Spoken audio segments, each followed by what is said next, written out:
Hello, everybody. Welcome to today's reading through the Bible in 365.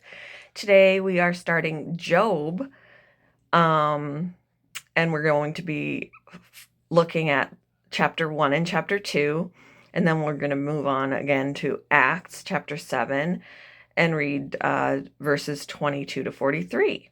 So let's get started with Job chapter 1. There once was a man named Job. There once was a man named Job who lived in the land of Uz. He was blameless, a man of complete integrity.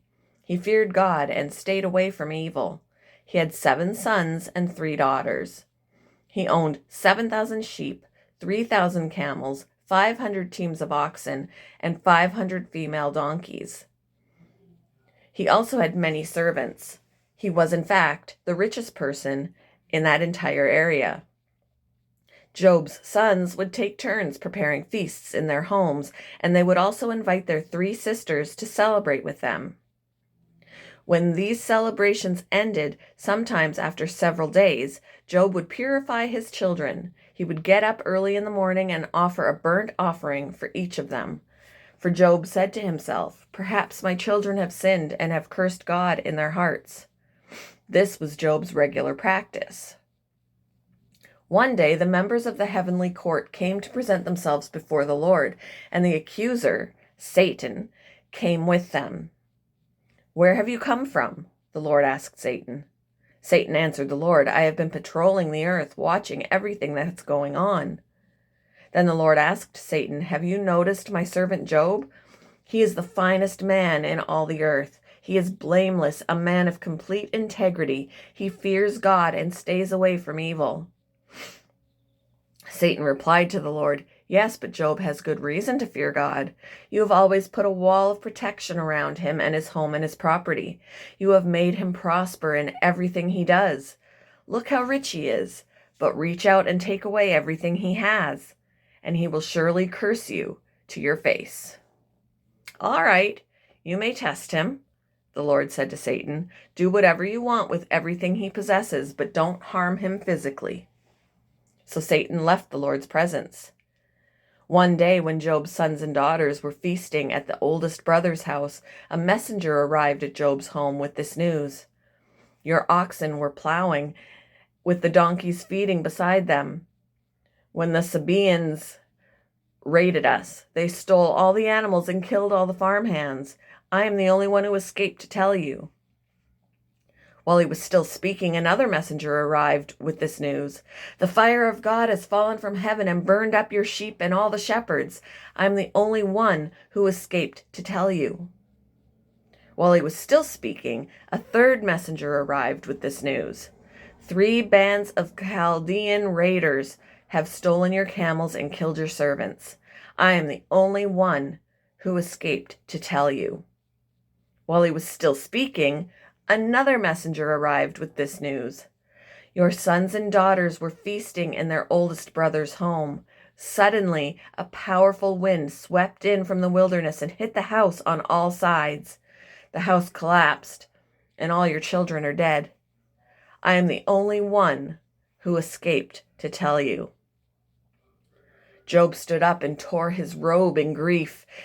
Then he shaved his head and fell to the ground to worship. He said, "I came naked from my mother's womb, and I will be naked when I leave. The Lord gave me what I had, and the Lord has taken it away. Praise the name of the Lord." In all of this, Job did not sin by blaming God. Chapter 2. One day the members of the heavenly court came again to present themselves before the Lord, and the accuser Satan came with them. "Where have you come from?" the Lord asked Satan. Satan answered the Lord, "I have been patrolling the earth, watching everything that's going on." Then the Lord asked Satan, "Have you noticed my servant Job? He is the finest man in all the earth. He is blameless, a man of complete integrity. He fears God and stays away from evil, and he has maintained his integrity even though you urged me to harm him without cause. Satan replied to the Lord, "Skin for skin.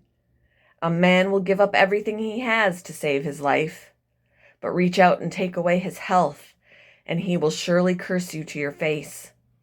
"All right, do with him as you please," the Lord said to Satan, "but spare his life." So Satan left the Lord's presence, and he struck Job with terrible boils from head to foot. Job scraped his skin with a piece of broken pottery as he sat among the ashes. His wife said to him, "Are you still trying to maintain your integrity? Curse God and die." But Job replied, "You talk like a foolish woman. Should we accept only good things from the hand of God and never anything bad?" So in all this, Job said nothing wrong. When 3 of Job's friends heard of the tragedy he had suffered, they got together and traveled from their homes to comfort and console him. Their names were Eliphaz and Temanite, Bildad and Shuhite, and Zophar and Naamathite. When they saw Job from a distance, they scarcely recognized him. Wailing loudly, they tore their robes and threw dust into the air over their heads to show their grief. Then they sat on the ground with him for 7 days and nights. No one said a word to Job, for they saw that his suffering was too great for words. Moving on to Acts chapter 7, verses 22 to 43. Moses was taught all the wisdom of the Egyptians, and he was powerful in both speech and action. One day when Moses was 40 years old, he decided to visit his relatives, the people of Israel.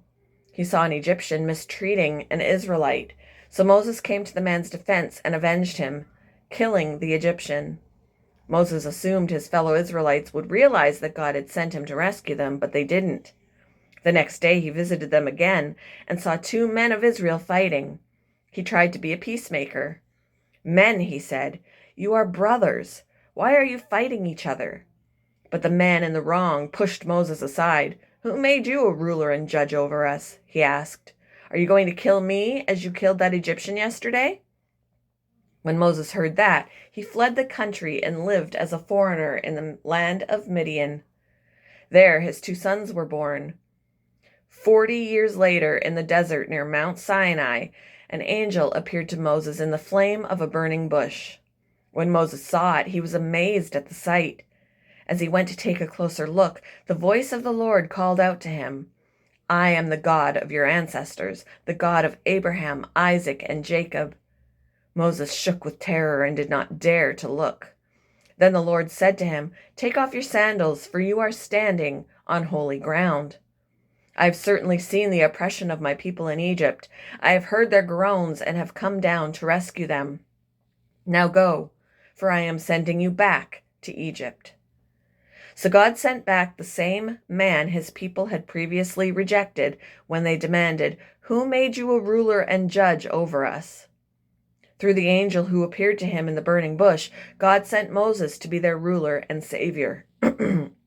And by means of many wonders and miraculous signs, he led them out of Egypt, through the Red Sea, and through a wilderness for 40 years. Moses himself told the people of Israel, God will raise up for you a prophet like me from among your own people."